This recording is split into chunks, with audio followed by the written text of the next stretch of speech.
নমস্কার, আমি কবিতা কবিতার কলতান থেকে আমার চ্যানেলে সবাইকে স্বাগতম। বড়দেরকে প্রণাম জানাই, ছোটদেরকে অনেক অনেক আদর আর ভালোবাসা জানিয়ে আমি এখন চলে এসেছি হ্যাশট্যাগ আমরা সকলের আজকের বিষয় নিয়ে। আজকের বিষয় অপরাজিতা দিয়েছে।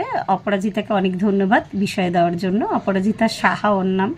তো খুব সুন্দর বিষয়ও দিয়েছে। আর বিষয়টা আলোচনা করতে আমার মনে হয় সকলেই বেশ মজা পাবেন। বিষয়টা হচ্ছে যে বসন্তকাল বাঙালিদের জীবনে এই কালের ভূমিকা কী, বসন্তকালের ভূমিকা কী। তো শীতের শেষে কিন্তু বসন্ত আসে। আর আমি যে ফ্ল্যাটে থাকি সামনেই মানে ব্যাক পোর্শনটাই আর কি সবুজ একটা ছোট্ট জায়গা। আমি অনেকবার বহু ভিডিওতে বলেছি। তো বসন্ত এলেই অনর্গলভাবে কোকিল ডেকে যাবে, মানে একদম সারা বছর ডেকে যাবে। আর মানে শীতকালটা হয়তো কোকিলটা একটুখানি রেস্ট নেয়, আর বাকি সারা কালেই ও ডেকে যাবে। বসন্তকাল মানে কোকিলের আওয়াজ শুনলেই মনে হয় বসন্তকাল এসে গেছে। এবার বাঙালিদের জীবনে যদি ভূমিকা বলতে হয়, আমরা ছোটবেলা থেকে রবীন্দ্রনাথ পড়ে আপামর বাঙালি রবীন্দ্রনাথের সাথে ভীষণভাবে ঘনিষ্ঠ, ভীষণভাবে পরিচিত। আমরা প্রত্যেকেই জানি শান্তিনিকেতনে কত সুন্দর বসন্ত উৎসব হয়। যদিও এই টাইমটা আমার যাওয়ার কোনোদিনও সুযোগ হয়নি। এখন তো অনেক ব্যাপার স্যাপার আছে, প্রচুর ভিড় ভাড়াক্কা, কিন্তু যাই হোক, তাও যে মনে রং, বসন্তকালে যেমন প্রকৃতিও সেজে ওঠে তেমনি কিন্তু মনেও রং লাগে আর কি। শুধু বাঙালিদের কাছে কেন যারা প্রচণ্ডভাবে শীতের জায়গাতে থাকে তাদের ঠিক তারপরে যখন বসন্ত আসে, মানে স্প্রিং সিজনকে প্রত্যেকেই ভীষণভাবে পছন্দ করে। মানে এই টাইমটায় কি হয় না, শীত লাগে সেইভাবে, না গরম পড়ে প্রচণ্ডভাবে। তো আমার ভীষণ প্রিয় একটা ঋতু। আর শুধু প্রকৃতিও সেজে ওঠে না, আগেও আমি বললাম যে আমাদের কিন্তু মনটাও সেজে ওঠে। বসন্তকাল মানেই দোল, বসন্তকাল মানেই শ্রীপঞ্চমী। আমাদের যে সরস্বতী পুজো গেল কিছুদিন আগে, সরস্বতী পুজো কিন্তু বসন্তকালেই হয়। তো এত সুন্দর একটা মানে কাল, ভীষণ মানে একটা অন্যরকম। আমি না এটা ঠিক কথায় বা ভাষায় বলে বোঝাতে পারবো না। আমাদের ভেতর থেকে একটা আলাদাভাবে ফিলিংস আসে বসন্তকাল এলেই। একটা বেশ আনন্দ আনন্দ চারিদিকে। ঠিক আমি দেখেছি এই জিনিসটা কিন্তু হয়, ঠিক প্রকৃতি যেভাবে সাজে না, মানুষের মনেও কিন্তু সেই এফেক্টটা পড়ে। যেমন আমি আগে শেয়ার করেছি যে আমি কিছুদিন নাচের সাথে যুক্ত ছিলাম ছোটোবেলা থেকে, তো বহু বছর শিখেছি, ছেড়ে দিয়েছিলাম, মাঝখানে আবার যুক্ত হয়েছিলাম। আমার এই গল ব্লাডার অপারেশনের পরে কিন্তু আমার আবার কিছুদিন হলো গ্যাপ পড়ে গেছে। কিন্তু আমার যেন কীরকম একটা মনটা খারাপ খারাপ লাগছে যে এই দোল এলেই কিন্তু উৎসব হতো বা আমরা নাচের প্রোগ্রাম করার জন্য আমরা রেডি থাকতাম।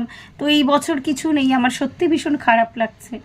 আর দোল এলে মানে এটা যেহেতু এটা বাঙালিদের বেসেই ও আলোচনাটা করতে বলেছে, এই দোল এলে আমার আবার দোলের সাথে মনে করে না ওই জন্য কোথাও যেন বৃন্দাবনের কথা মনে হয়।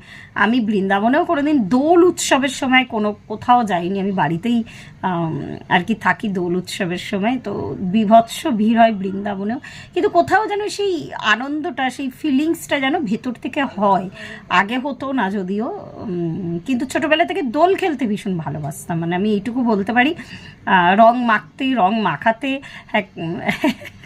কালো রং সবুজ রং ছাড়া যে রং ইচ্ছা আমাকে মাখিয়ে যাও, সেটা ভীষণ ভালো লাগতো আমার। মানে ছোটোবেলা থেকে খুব আনন্দ হতো এইরকম বসন্তকাল পড়লে। এই টাইমটা কি হয়, পরীক্ষাও শেষ হয়ে যায়, মানে আমরা আর কি যখন ছোট ছিলাম বেশ ফ্রি থাকতাম টাইমটায় আর কি। তো ভালো লাগে বসন্ত ঋতুটা। ওই যে বলছে একটা মনের যে আবেশটা আসে বসন্ত এলে, সেই আবেশটা কিন্তু আমি একদমই ওটা ভাষায় প্রকাশ করতে মানে পারবো না। আমি এইটুকু বলতে পারি, মনকে ভীষণভাবে নাড়া দিয়ে যায় বসন্তকালটা এলে। আর এবছর একটুখানি ওই বারবার মনে হচ্ছে যে কেন পারছি না নাচে, আবার কেন জয়েন করতে পারছি না। বিভিন্ন দিক থেকে এত কাজে ব্যস্ত আমি ওই একটা দিন সময় আমি না বার করতে পারছি না কিছুতেই, যে আমি আবার জয়েন করব, আবার নাচটা কন্টিনিউ করব। তো এটাই অপরাজিতা আরেকবার বলছি, খুব সুন্দর বিষয় দেওয়ার জন্য অপরাজিতাকে ধন্যবাদ। বসন্তকালে গান আমি তো খুব সুন্দর সুরেলা গলায় গাইতে পারি না, যারা গাইতে পারে, যারা হ্যাশট্যাগ আমরা সকলে করে, তাদের অপরাজিতা ভীষণ মানে অপূর্ব সুন্দর গানের গলা, আর যদি আমি অপরাজিতাকে বলে দেখছি, ও যদি 2 লাইন গায়, আমি তাহলে আমার এই ব্লগের সাথে ওর গান কিন্তু আমি খালি গলে খুব সুন্দর গায়। আমি জানি না অপরাজিতা রাজি হবে কিনা। ওকে তাহলে বসন্ত ঋতুর জন্য 2 লাইন অন্তত ওকে আমি রিকোয়েস্ট করব, ও যাতে গেয়ে শোনায়। আমি আমার এই ভিডিওর সাথে ওই গানটা কিন্তু আমি জুড়ে দেব। তো আজকে এই পর্যন্তই রইল। অনেক কিছু কথা ভেতরে টকবক করে ফুটছে, কিন্তু আমি ভাষায় প্রকাশ করতে পারবো না। প্রত্যেকে ভালো থাকবেন, পরিবারের সকলকে ভালো রাখবেন। ধন্যবাদ। ও আমার চাঁদের আলো, আজ ফাগুনের সন্ধ্যাকালে ধরা দিয়েছ, ধরা দিয়েছ যে আমার পাতায় পাতায়, ডালে ডালে। ও আমার চাঁদের আলো, সব করে মোর ফুটে ওঠে তোমার হাসির ইশারাতে। দক্ষিণ হাওয়া দিশাহারা, দক্ষিণ হাওয়া আমার ফুলের গন্ধে মাতে। শুভ্র তুমি করলে বিলোল আমার প্রাণে, রঙের হিলোল করলে বিলোল আমার প্রাণে। মর্মরিত মর্ম গো, মর্মরিত মর্ম গো, মর্ম আমার জড়ায় তোমার হাসির গানে।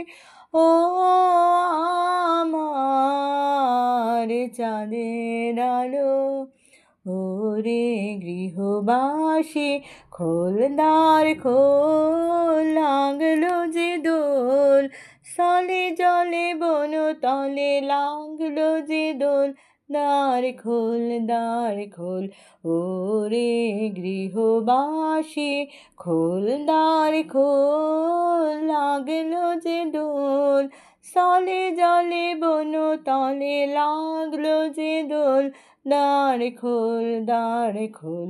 ওরে গৃহবাসী রাঙিয়ে দিয়ে যাও যাও যাও গো এবার যাবার আগে, রাঙিয়ে দিয়ে যাও যাও যাও গো এবার যাবার আগে।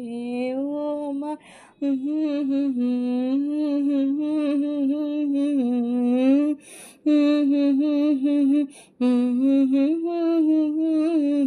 রাঙিয়ে দিয়ে যাও যাও যাও গো এবার যাবার আগে।